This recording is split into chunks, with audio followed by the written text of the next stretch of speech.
Peter. Well, come on up. It's not that late, is it? When my boy Skeeter was born, I brought him home from the hospital. My dad said, "Son, what did you name your boy?"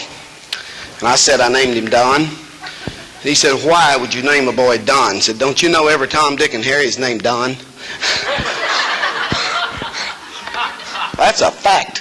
So I had to come up with something else. But I know I'm tired and sleepy, but I ain't hungry.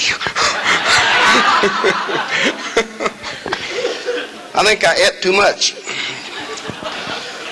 But I feel about like the preacher that went to a farmer's house and was having, I call it supper, y'all probably call it dinner, but was having supper before church.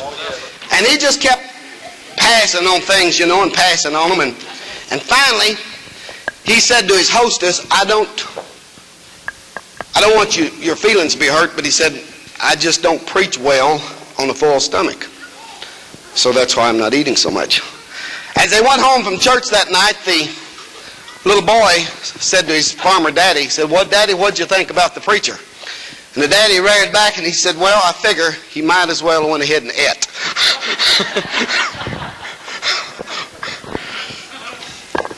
So I guess you couldn't do much worse, full or empty. But Jesus has been faithful, and I'll tell you, I'm expecting him to be faithful this year. Aren't you? I was in Miami a few hours ago, and I saw them on television interviewing people, and they were saying to them, "What's your New Year's resolution?"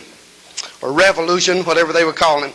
And some of them said, well, they didn't have any revolutions. They were like, Brother Tomley, they didn't think you ought to make revolutions. Others said, well, this is my resolution, what else? And then all of a sudden, they showed a football goal. And I thought, man, without a goal, the Orange Bowl wouldn't even exist. Can you imagine the Georgia Bulldogs tomorrow night going down to the Sugar Bowl? Some of y'all may not even know the Bulldogs won't be in the Sugar Bowl, but they are. Can you imagine them going down without a goal? Y'all have heard of this basketball team here in Kentucky. Some of you probably didn't even know it. You got a basketball team here in Kentucky that plays every once in a while. What in the world would their basketball game be without a goal? Did you ever think about that? You've got to have a goal. Call it a revolution, resolution, whatever you want to call it. I'm looking for goals this year, and I believe something is going to happen in this coming year. It was just 2-3 years ago, it was 1978, that we were over in Rome, and Skeeter was with me, and we just happened to be there when Pope John Paul was put in office. That other pope had died, and so they put John Paul in office, and they had his big inauguration. And so, because of that, I became intently involved in listening to the newscast of John Paul. And so I would watch. And on December the 5th of 1978, John Paul made the first trip for a pope to ever go outside of Rome and go to Mexico. 15 years before this, we'd gone to Mexico. We'd driven down little streets that were mud-filled and little huts that were built of thatch or of tin cans or of license plates or of whatever they could make them of. Then we went to Haiti in 1969. And Haiti is one of the most pitiful conditions in the entire world. This week, the Haitians in Miami has been, if you can get the picture, they come over here illegally on boats or however they could get here. Went to Miami. Our government put them in a confined area, and now they decide they won't eat until we free them. Y'all probably read the news. Isn't that something? But that's the situation. And so we went to Haiti and sort of backburnered Mexico. But on December the 5th, I had been thinking and talking to my wife about maybe we ought to go back to Mexico. Walter Cronkite and CBS News honed in on Pope John Paul. And he was in the Monterrey, Mexico area, the dump ground where we had been. And as the television screens honed in that day, God was honing in my heart, said, "You must go back. You must go back." And just a few days, we found ourselves back in Mexico without an interpreter, without any help of any kind, depending, as I have many times, often people will write to me. I had a call a few days ago from a man down in Arkansas, and he said, "Brother Jones, I want to go to Haiti. I want you to help me go. I want you to give me some contacts, and I want you to get in, help me get in. And when I hung up, my wife said, you know, it's strange. When you got ready to go to a nation, speaking to me, he said, when you went to Haiti, God told you to go, you just went. When I went to Mexico, God said go, I just went. And I think when God sends you, He'll open the doors. He'll have the thing ready when you get there. And I went to Haiti, didn't know anybody. And God's raised our ministry up in that nation. But anyhow, in a few days, we found ourselves back in Mexico. And we set some goals. And we met those goals. And just a few days ago, we were able to take 10,000 toys into the nation of Mexico. Do you hear me? We took 10,000 toys to little children in Mexico. Children that otherwise would not have enjoyed a bag of popcorn, an orange, a sandwich, a drink, a toy, because somebody cared. And we set some goals, and I woke up in the middle of the night, and I reared up in the bed, and I said out loud, I just believe we'll go for 20,000 next year. Well, I don't know if we'll try for 20,000 next year, but we might, you know. I believe we've got to have a goal and look ahead to a goal, don't you? I believe this year can be the greatest year of our life if we'll set our goals toward reaching something, and we'll set our eye on a goal that, brother, and strive for that thing, head to it, look for it. Without a goal, there's no game, I don't believe. And my goals are high this year.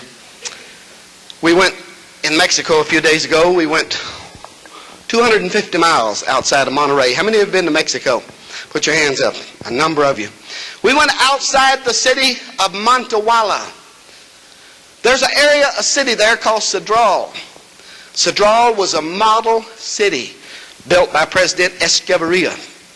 He built it as a model city. Only problem is, it's communist. All over Mexico. Is there anyone here that was with us in Mexico this time? I forgot who all was there. Nobody's here. All over Mexico, you see signs now in Spanish that say, vote communist. Vote communist. And the village of Cedral is a little village of about 8,000 people, and it's all communist. It's where they are teaching the teachers. From all over Mexico, teachers for the Mexican government are coming and learning the communist propaganda and spreading out in the nation of Mexico to bring communism to that nation. Just across our borders, just a few miles from right here, just a few miles. And because of contacts that God has given us in the government, our ministry has an invitation to go right there and minister in that communist village. We were there just a few days ago and gave sandwiches and food to every child in that village. And through that channel, God has opened the door for us to go and minister the gospel of Jesus Christ, which is the only gospel, the only thing that will save Mexico is Jesus. He's the only answer for them. And we have a goal. And I believe that God will help us to meet that goal, don't you? I said to my wife a few days ago as we started to Mexico, we've been to Mexico 350 times, and I said, honey, you can mark this date down. By this time next year, God's going to give us an orphan's home in Mexico, just like the number of them that stands in Haiti. We're going to have a beautiful home that will stand to care for children in that nation. I believe it'll happen, Brother Mike. I believe it'll happen. And I walked around tonight, and a little lady over here that sponsors a couple of our kids in Haiti said to me, Brother Don, did you get a letter, and called her little girl's name Jonna, from Jonna a few days ago, wanting a child in Mexico? And I said, no, I didn't. And she told me the particulars, and at least I told her I remembered it, so I think I did. You know, I believe I remember. But I get so many people writing in, and I'm kind of like the guy that was his own grandpa, my own secretary, and I sort of forget sometimes the heavy schedule that I keep. But God being our helper, we've got a goal to have an orphan's home in Mexico this year. Come December the 10th or 12th of next year, if you want to start planning now, you can go to Mexico and help us feed little children. This year we bought 1,500 balls, like our kids like to get at Kmart. And I checked the price in Mexico. They were $7 for the little ball. I bought them at a wholesale house in Springfield, and we discovered we could only get just a few of those things in a car or a truck. So you know what? We set up all night, got a crew of 6 or 7, and we flattened all those balls. Pulled that little gizmo out, you know, like you stick a football needle. We pulled it out and let the air out of every one of those balls. Our fingers got sore from pulling the little old doodads out, you know, and squeezing them, set on them, and let the air out. Boy, there was a lot of hot air blowing there, I'll tell you for sure. And we flattened those things down and put them in our van and then a car that we just put in Mexico, and we took them to Mexico. And I'll tell you, we've never given a child a toy that took effect like that one. You can't imagine those little old brown kids as they would see those balls. They couldn't talk, they couldn't listen. When we'd bring the balls out, it was all over, you know. But God helped us to get them in, and we made children happy because somebody in America cared. I believe God wants us to have a goal. I believe He wants us to look forward. Well, we're going to look forward to it with enthusiasm this year. I remember D.L. Moody said one time that if he had a man with enthusiasm or with knowledge, had his choice, he would take the man with enthusiasm. You see a lot of old boys. One time I pastored a church over in Jasper, Arkansas. It was First Assembly of God there in that city, and our parsonage burned. And I was on the radio, and I got a letter from a fellow, and he wrote the letter in such lingo and such language I couldn't understand it. I had a fellow who later went to the mission field with the name of Tommy Carpenter, quite a name now in the Assembly